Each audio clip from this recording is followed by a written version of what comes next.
The main point I want to make is I think we've been looking at marriage in the wrong way in the church. There's probably some of you here who are thinking, man, I'd love to serve God, but first we got to get our marriage together. And so you focus on your family, you focus on your marriage, you focus on your kids because you're going, man, we're not the model family. I shouldn't be leading. I shouldn't be teaching. And I'm saying if you try to do that, it's never going to work. What I want to say to you is being focused on the mission is actually what brings your family together. Otherwise, it's like saying, I really want to get in shape so I can go jogging. Actually, if you just jog, you'll get in shape, okay? That's the way it works here. And so this whole idea of, well, I don't want to serve yet.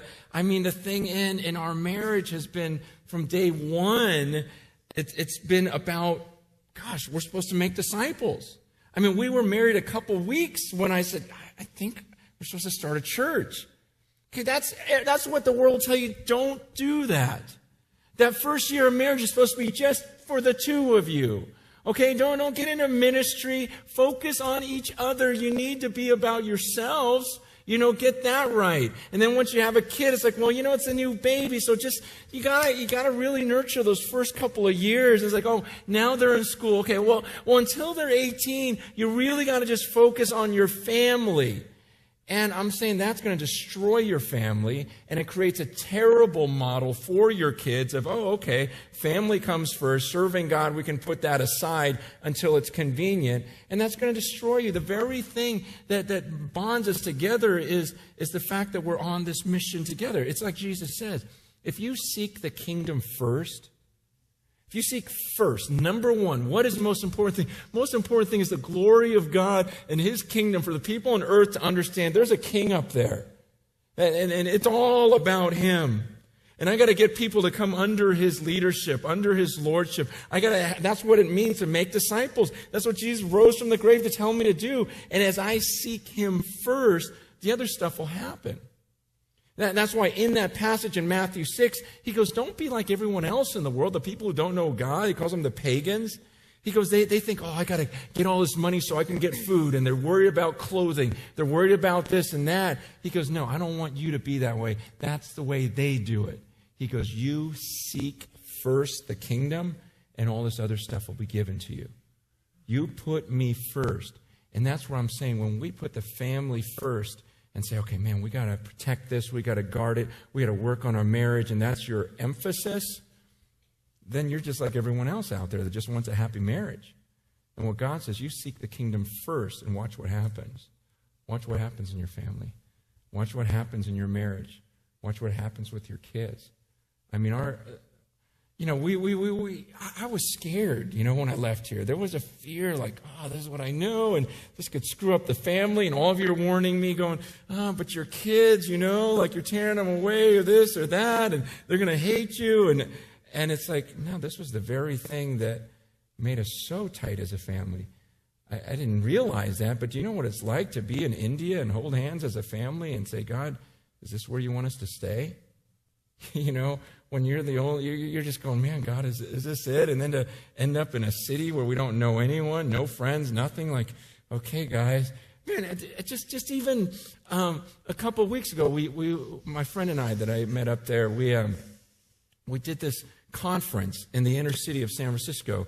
We said, let's do a conference where it's not just singing and teaching all day long. Like, let's have them actually do stuff. And so they showed up, and hundreds of Christians showed up. In fact, we had to turn away a couple hundred because we didn't have room for them. And so, we do a teaching time in the morning, a little worship, and then for 8 hours, they're walking the streets, sharing their faith with people, getting the homeless people, feeding them, everything else, washing their feet, cutting their hair. We got medical teams. We got all of this stuff. And while people are in line, everyone's just telling them about Jesus, listening to their stories. Tell me about your life. These people, no one ever listens to them. So it's like, man, tell me about your life. How'd you end up here?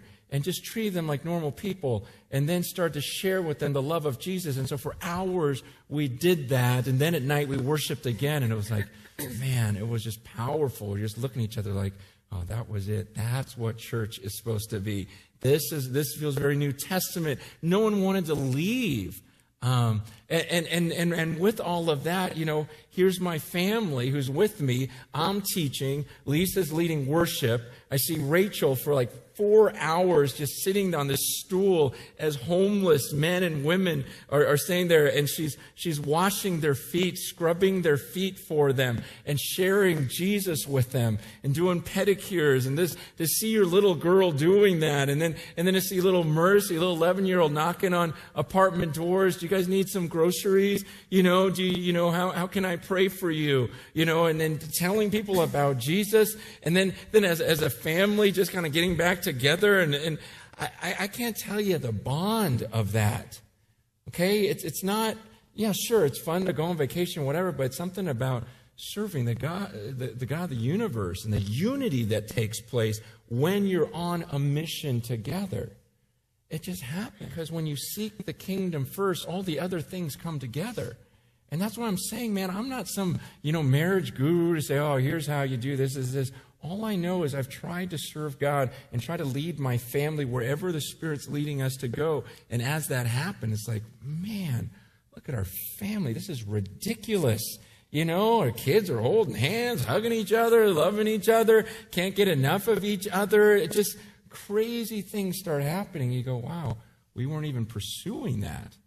We were pursuing the kingdom, and everything else fell into place, and we experienced God together. If we could learn to if you went there as a couple, and you hear about kids that are raped for 14 hours a day, every day of their lives, and you go there as a couple, or as a family, and suddenly get your mind off of yourself and your little problems of, oh, I got a B-,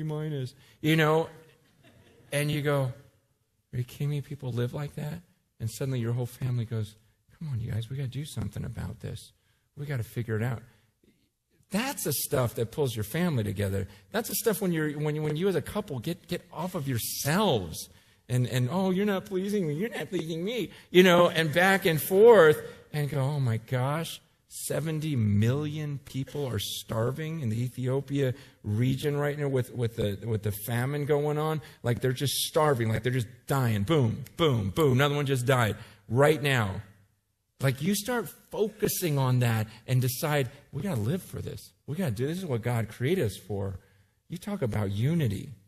Okay, that's how you bring yourselves together, is not by focusing on each other more and more and more and more. It's about the two of you going, hey, let's actually do something with our lives. Let's actually make disciples. Let's actually care for the poor. And God says in Isaiah 58, just you do that, and I'll just go, man, here I am. What do you need from me? Okay, so we were doing it on Friday, like 2 weeks ago. On Wednesday, the Wednesday before the conference, we realized how many people were coming, and we said, we have to make 10,000 meals to pass out to all the people in the area, to the homeless, to the apartment. 10,000 meals. And the leader just gone, we have no meat. Like zero. This is a very boring meal. Hey, here's cheese. It's just like, wow, this is going to be awful. And so he asked, it's like, can I borrow your credit card? It's like, oh, I don't know if it'll work. Try.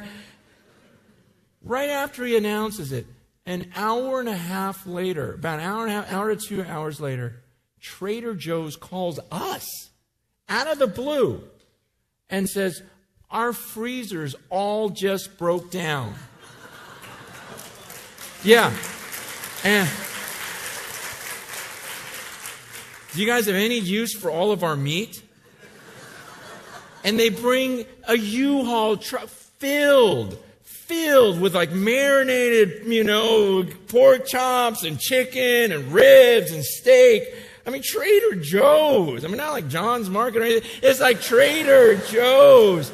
It's like, I tell you, we all just got the chills like, you're kidding me, God.